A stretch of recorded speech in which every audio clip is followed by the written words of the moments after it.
Kia ora koutou. Ngā mihi atu ki ngā iwi o te upoko o te ika Maui. E noho ana hau ki Porirua. E mahi ana hau ki te whanganuiatara ko Andrew Mitchell ahau. Nō reira, kia ora tātou katoa. My name's Andrew Mitchell. I'm a Pākehā male in my early 40s. Don't have much hair left on top, but I have a long brown and grey beard. I'm wearing black-rimmed reading glasses. I'm wearing a pale denim shirt and I'm sitting in my office at Vincents, which is small but relatively quiet. There's a painting behind me by the artist Luke Sullivan. It's an abstract painting of boats in brown and pale green and red and blue and pink, and it's on several layers of wood.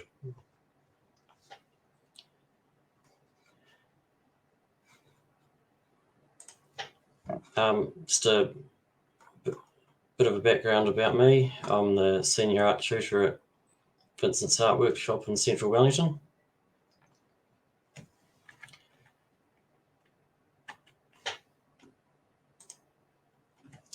So this is an image of the entrance to our studio. It's just down an alleyway off Willis Street, which is the main street of Wellington. And there's some doors at the front which we can open wide in the summer so that people can come in and the fresh air can come in. So we're a creative space providing access to free arts facilities and tuition. We have a strong focus on mental wellness and working with people living with disabilities, but everyone is welcome to attend Vincents. So we have quite a wide range of people coming to use our space. This is an image of one of our Tuesday morning workshops, which was run by Sam Ducker-Jones, and making miniature clay sculptures. And so there's a group of people sitting around looking at the examples that Sam's brought in for the class.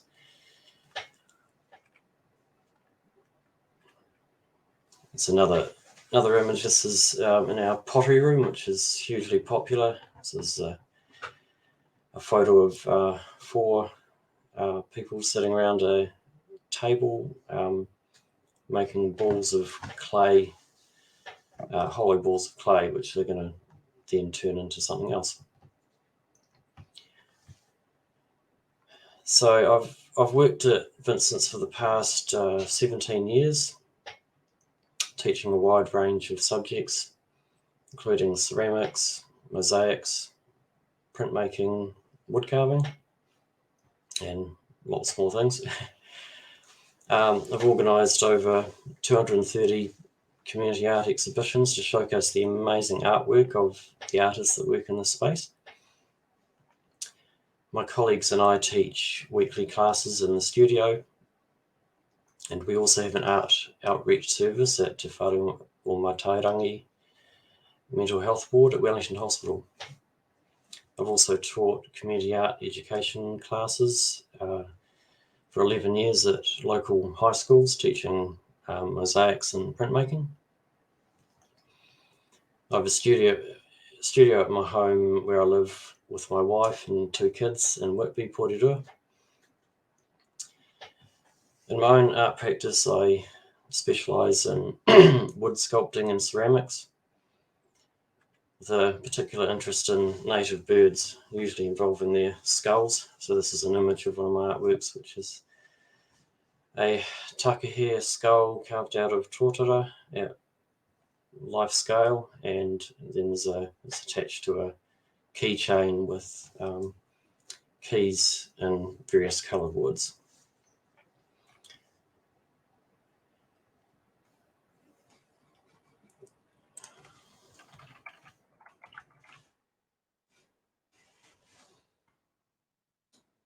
Today I'm going to be talking about making online art tutorials for our artists when they're not able to attend studios in person. During the COVID-19 lockdowns in New Zealand in 2020 and 2021, art tutors at creative spaces were presented with the problem of how to connect best with their artists. Vincents Art Workshop initiated the Vincents Online series of 39 video art tutorials, which were highly successful and have gained over 40,000 views on YouTube.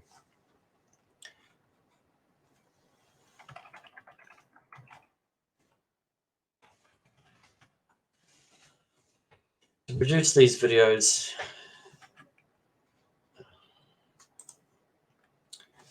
so this is just an example of our screenshot of our YouTube channel, which hopefully give you a bit of an idea about the various videos that we made.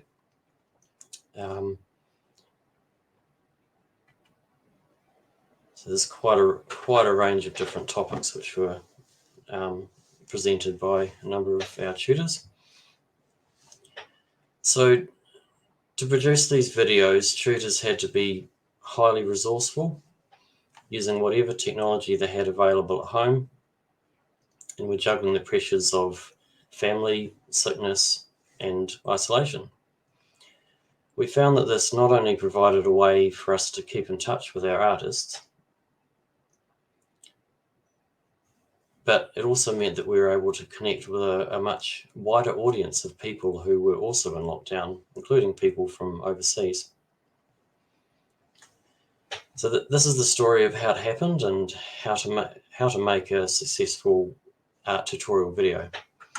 This session will include tips and tricks on how to film a video by yourself with limited resources, how to script and edit a video to fit within time constraints, and the challenges of connecting with people who are isolated and may have limited access to digital resources.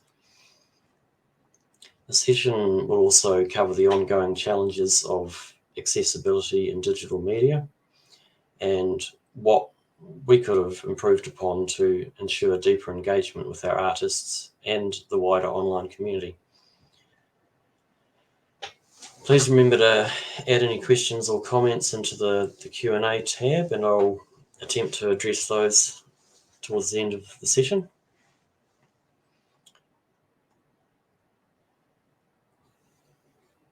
So when we first went into lockdown, it was a bit of a panic, and so we all found ourselves suddenly working from home for the first time. So we at Vincent's, we set up a messenger group amongst the staff to be able to talk to each other more efficiently, and it mostly worked really well.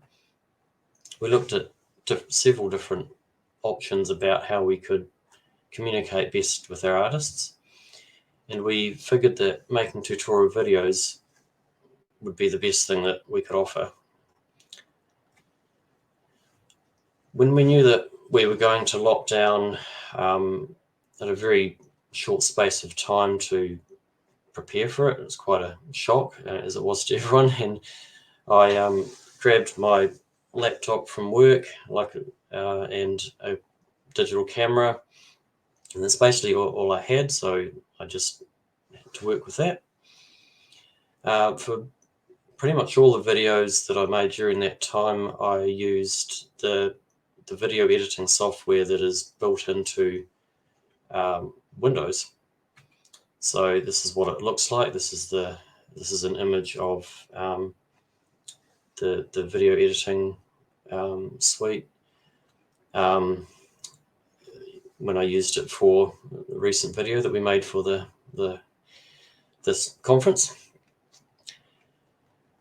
So it's a very, very basic program, but I found that if you kept it simple and had everything set out in sequence, that it was fine, and you can add in photos and graphics and basic titles and audio and music files.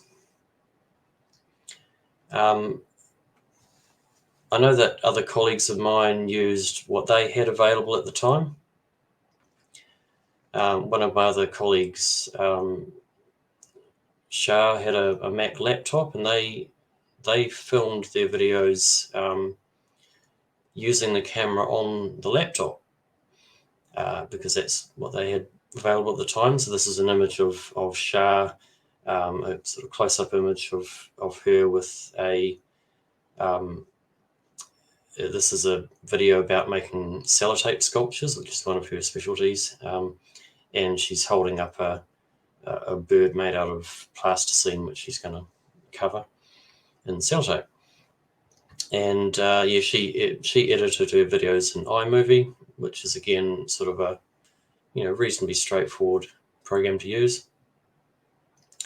Another one of my colleagues, Daisy, had a digital camera and a computer.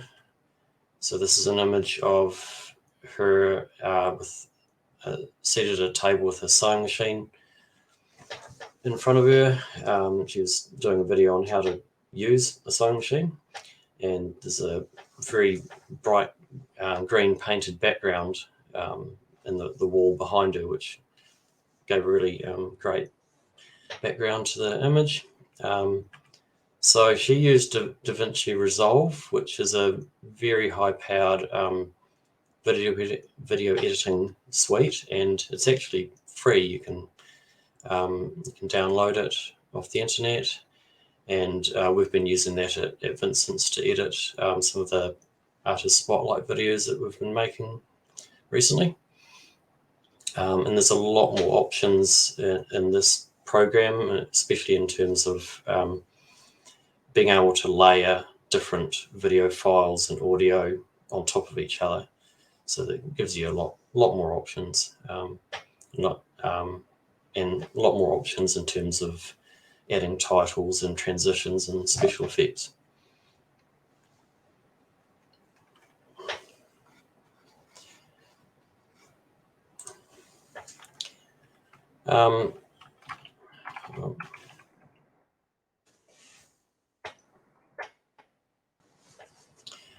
So we all found that it was quite challenging, especially for those of us who had family around. In some ways it was really nice to spend more time with our families, even though it was quite a stressful time for many people. There are also the pressures of working in the same space as others, and in my case, my partner was doing an amazing job homeschooling our kids, preteen kids, for the first time, sometimes in the same open space that I was working in. So I have to say that I did use the voiceover function quite a lot. So if there was too much noise going on in the background of where I was filming a video, I would do a voiceover at a later time using a script. In the later videos I did, I found that this was much more efficient way to do it anyway, is having a pre-written script really informed how I would structure the video.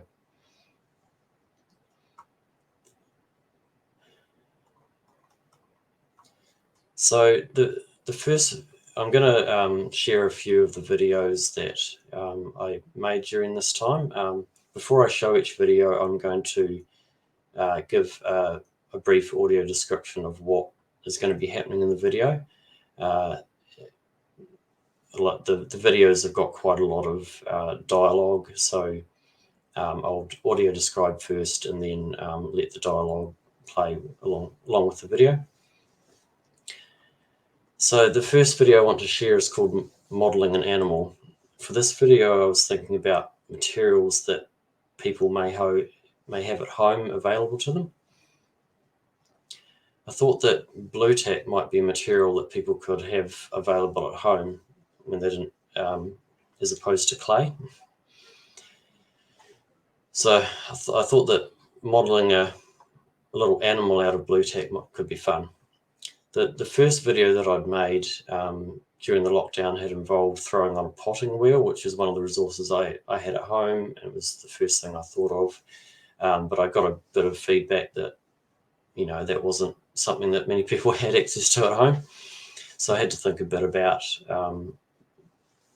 what people could do with very limited resources.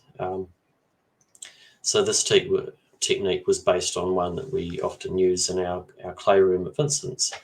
So sort of applied that to the blue tack.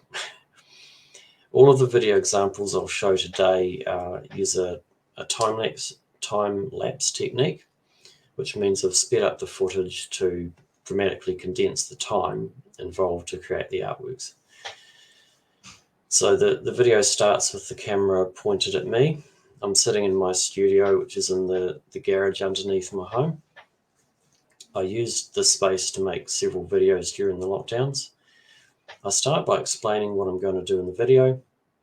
The camera then cuts to a close-up shot of my hands working at a desk with a small egg-shaped piece of blue tack and some tools which I used to shape the model. I then demonstrate how to make a little dog using a technique where you pull all of the features of the animal, such as the legs, out of the one piece. This is followed by a short stop motion of this dog meeting another one of its friends. The camera then cuts to me showing a few other examples of animals which I've made using this technique in polymer clay and ceramics. So I'll play that first video now.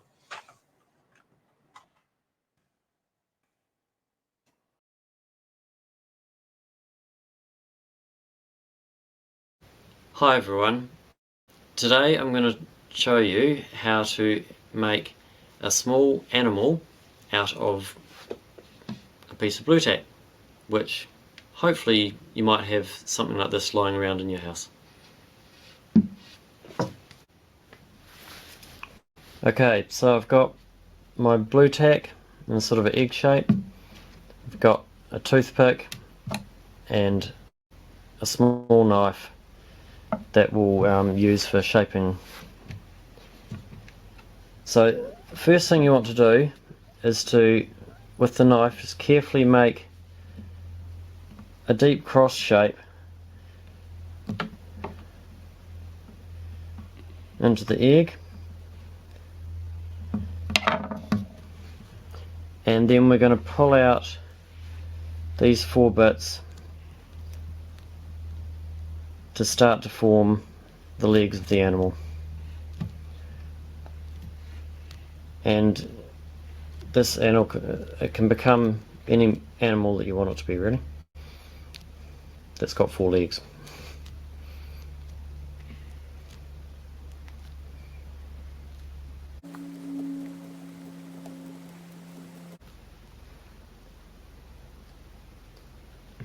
Next thing is to pull out the head. I'm going to do the same sort of thing, just pinching, so this all gets pulled out of the one shape. You're not having to join any pieces together, which is tricky when you're working with modelling clay and that sort of thing.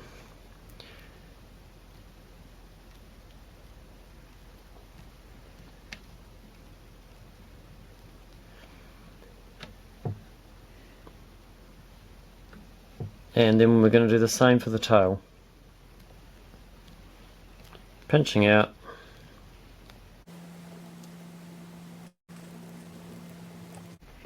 So now we have a generic animal shape, and I'm now going to do some final shaping to make it look a bit more like what I want it to be.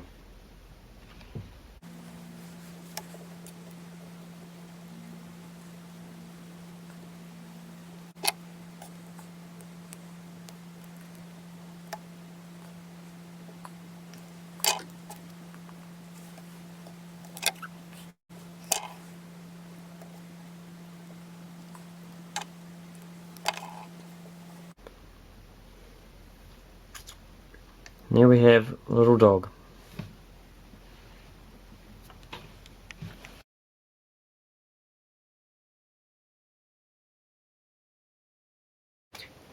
You can also use this technique with modelling clay like It, like this little elephant here, or ceramics like with this polar bear or this little baby mammoth. and you can make whatever four-legged animal you like. Thanks for watching.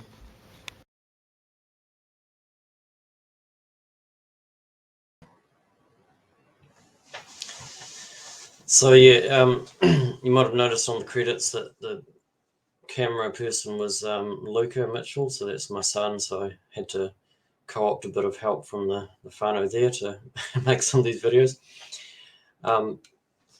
So the next video I want to show is called Drawing an Object Using Wireframe Technique. So again, I was thinking about resources that people may have at home.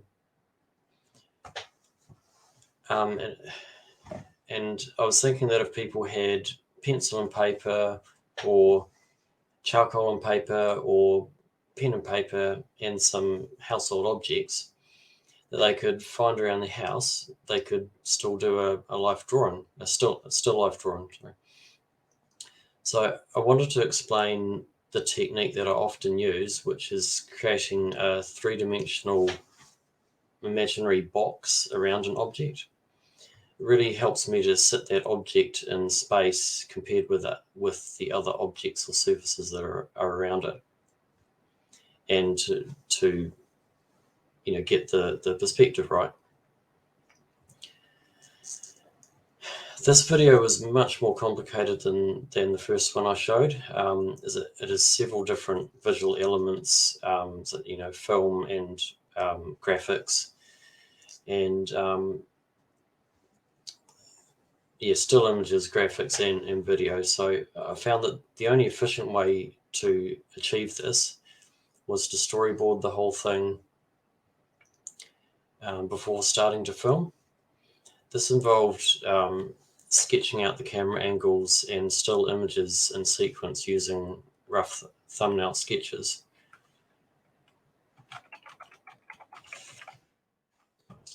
My slides again. So this is an example of a rough storyboard that I did for the Welcome to Vincents video that we filmed recently for the conference. So this is the sort of thing that I was doing often with the videos that I was making during the lockdown, and often I would also I'd sometimes actually get the script and then do thumbnails under each section of the script. That was really helpful as well. So as you can, if you can see this, it's some very rough sketches which just sort of show the camera angles that I'm wanting to use, basically with stick figures and and arrows to show the flow of all the different shots, and then sort of was able to relate that to how it all looked in the video editing software.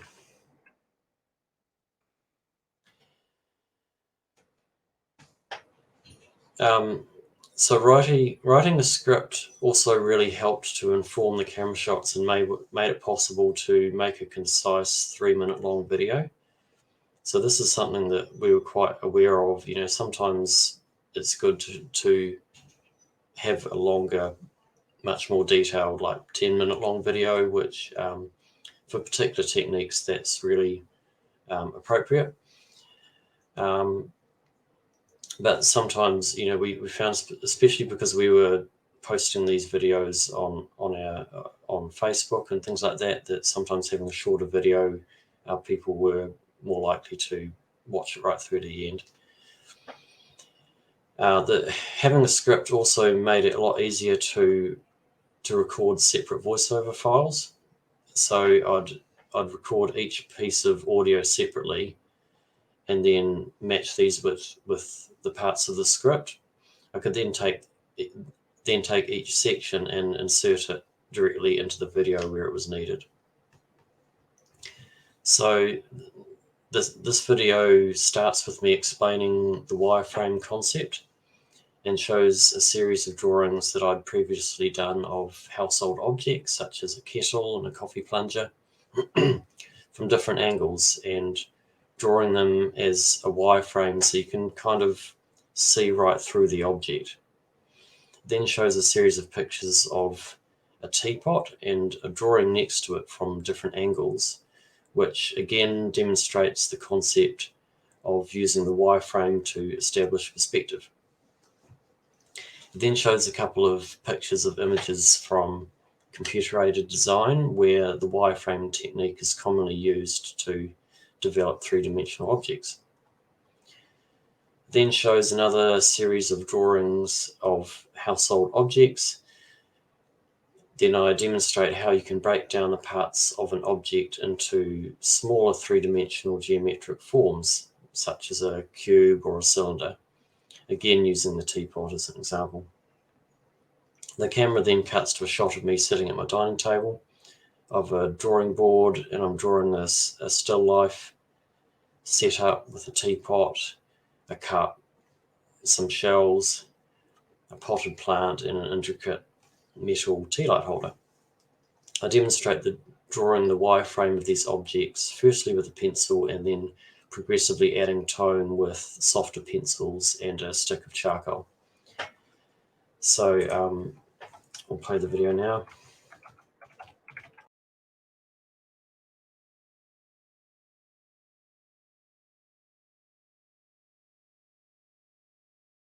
One of the challenging aspects of still life drawing can be drawing objects in perspective. Visualizing the object as a wireframe can help with getting the perspective right, depending on the angle that you are viewing the object. I find that enclosing the object in an imaginary box helps. The perspective will be more dramatic the closer the object is to you. Computer animators use the wireframe technique to build three-dimensional forms that can move in a virtual space. Designers using 3D printers also use this concept to build up an object using multiple layers. A wireframe can help visualize the three-dimensional form as you imagine what the object looks like as if it is transparent. This can really help to describe a three-dimensional form in 2 dimensions, such as in a drawing or painting. Drawing everyday objects around your house can be a good way to practice. An object can be broken down into simple 3D forms or polyhedrons, such as a cube, a cylinder, and a cone. These forms join together to describe more complex forms which fit inside. To draw this teapot, for instance, I've broken down the object into an oval-shaped cylinder for the body, a cylinder and a sphere for the spout, and an arch for the handle, after deciding on the viewing angle. I then add the smaller forms that make up the details, such as a cone and a smaller cylinder for the teapot lid. Now I am adding the teapot into a still life arrangement.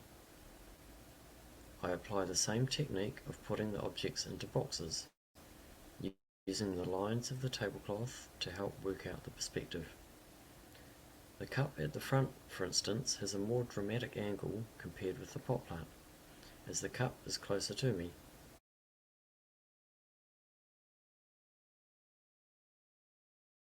Once I am happy with the way the objects are looking, both in themselves and in relation to the other objects, I refine the external outlines and add the finer details with a 6B pencil.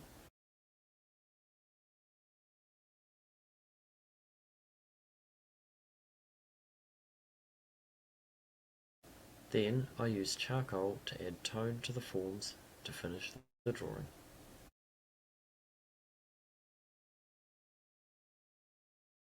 I hope that practicing this technique will help with your drawing, painting, and also sketching out ideas for three-dimensional artworks. Thanks for watching.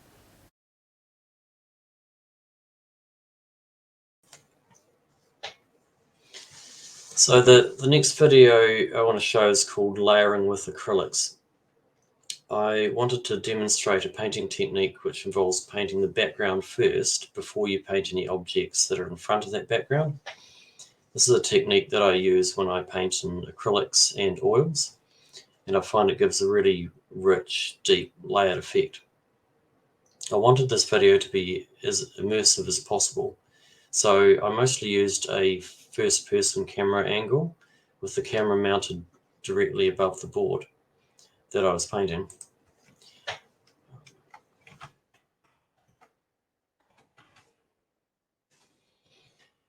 I found the only way that I could do this was to use a tripod, but to mount the camera hanging underneath by turning the central pole upside down.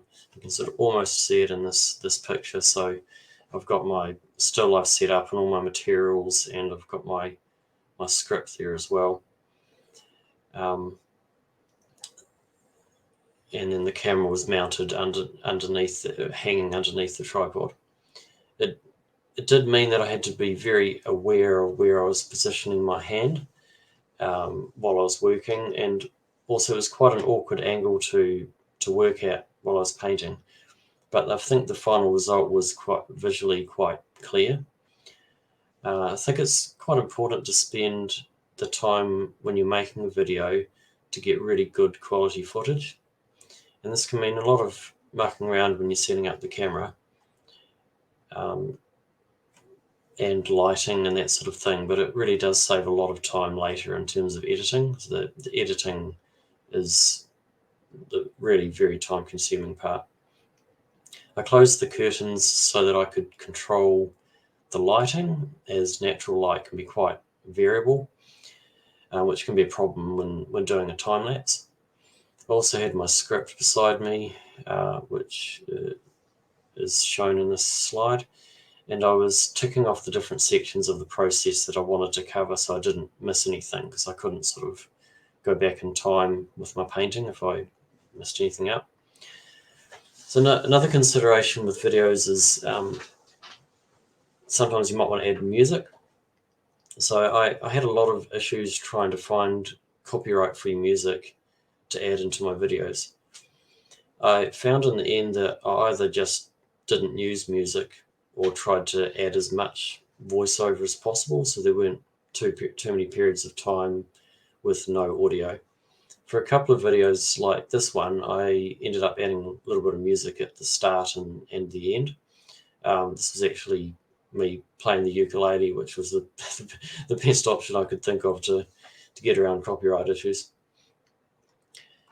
So the video starts with a shot of me sitting in my studio in front of a table with a still life setup of a small blue and white ceramic vase and a cowrie shell with a piece of wood and a brightly coloured tartan fabric as a background.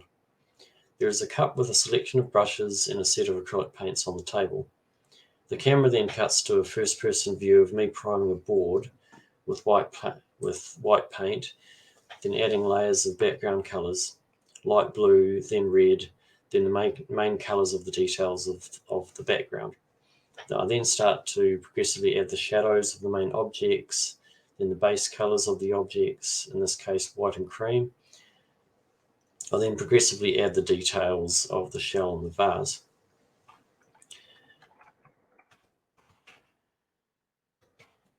So yeah, we'll play the video now.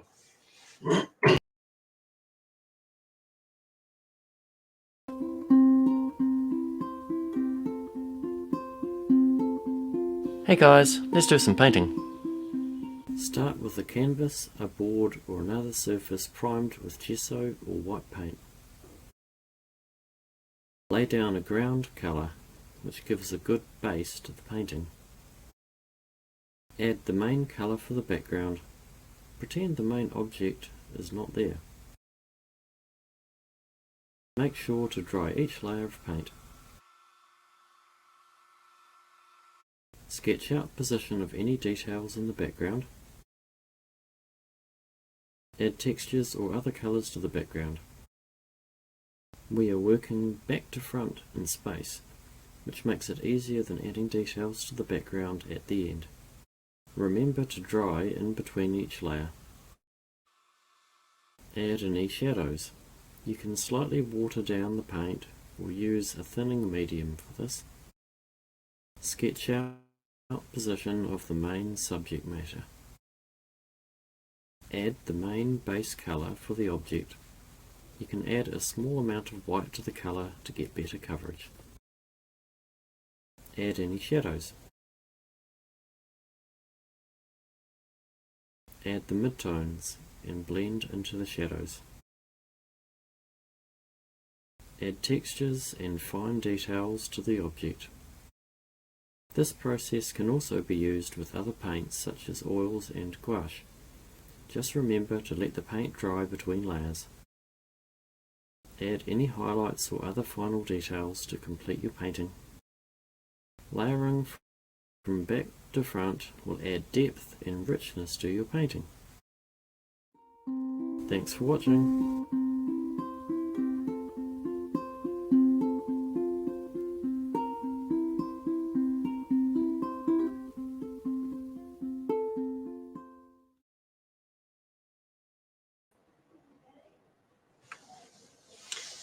So I want to talk now about accessibility considerations when making a video.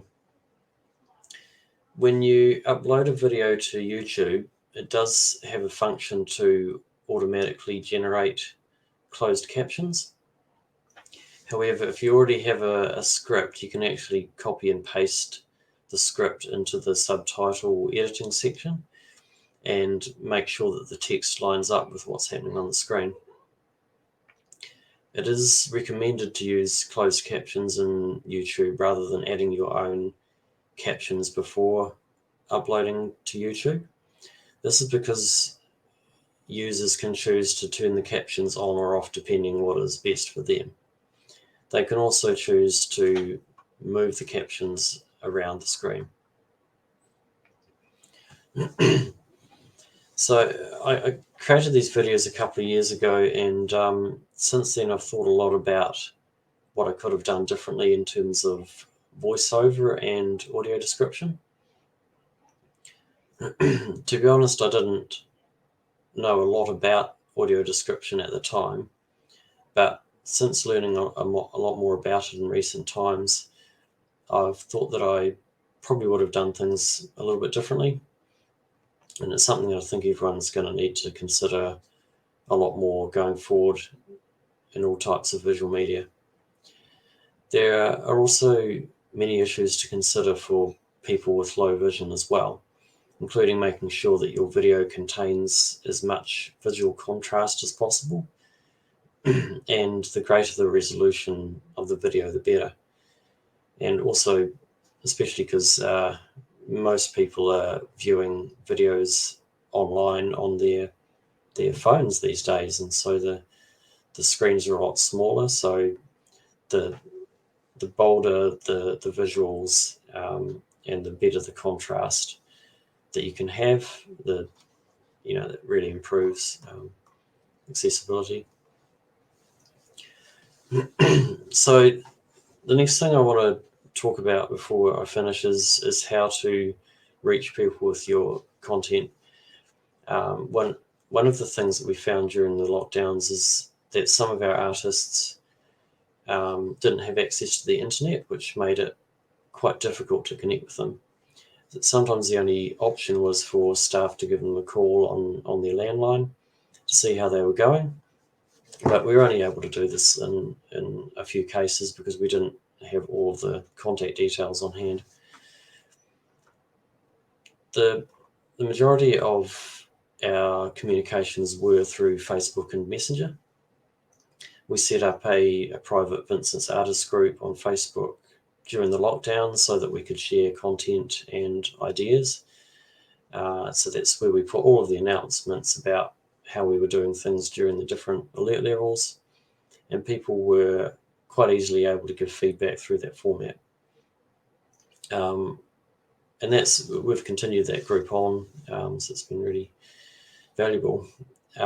What we did worry about a lot was the people who weren't able to connect through those mediums once we opened our studio again in level 2. When some of the artists started to come back, I had a number of conversations with people who lived alone, and some of whom literally weren't able to talk to anyone else for about 6 weeks. And they often didn't know about the tutorials that we'd been creating, so it was actually quite hard to hear. So yeah, I've been thinking a lot about, and I'm really interested to find out more about what other people's experiences were during the last couple of years about connecting with artists when they're not able to make into the studio. No, ever since we've opened up again fully, there've been some artists who, because of having pre-existing health conditions, felt a lot less comfortable coming into a shared communal space. The other thing is that because we had time and staff to create these videos, because we weren't physically in the studio running the space, and we were working from home, but we had time to do it. And when we were back open again in the studio, communicating online and creating content became more difficult. So when we went to level 2, we had one shooter continuing to work from home for a week. And we took turns during that, creating content, and the rest of us would be in the studio. Now that we're really fully back open again, which is fantastic, finding the time to create online content is a lot more challenging. But we, as an organisation, would really love to do a lot more of it. So it becomes a question of time and resourcing. But yeah, the other thing is that having this online connection meant that as an organisation, we were able to connect with people from around New Zealand who wouldn't usually be able to come to Vincents. And there are quite a few views on YouTube from people overseas as well. It's also great to see other videos being created from creative spaces around New Zealand during the lockdowns. It was really cool to be able to connect that way as well, and to know that there were other people out there doing the same mahi. So it was really encouraging. So thanks to all of you who put the time in and had the resources to do so. So we're just about out of time. The only question we've got coming through was, am I on Instagram? Yes, I do put my work on Instagram, so I can send a link to that if you're interested. So yeah, I just want to say thanks so much for joining the session today, and let's keep the conversation going amongst tutors. So yeah, thanks again for joining my session. Ngā mihi atu kia koutou katoa.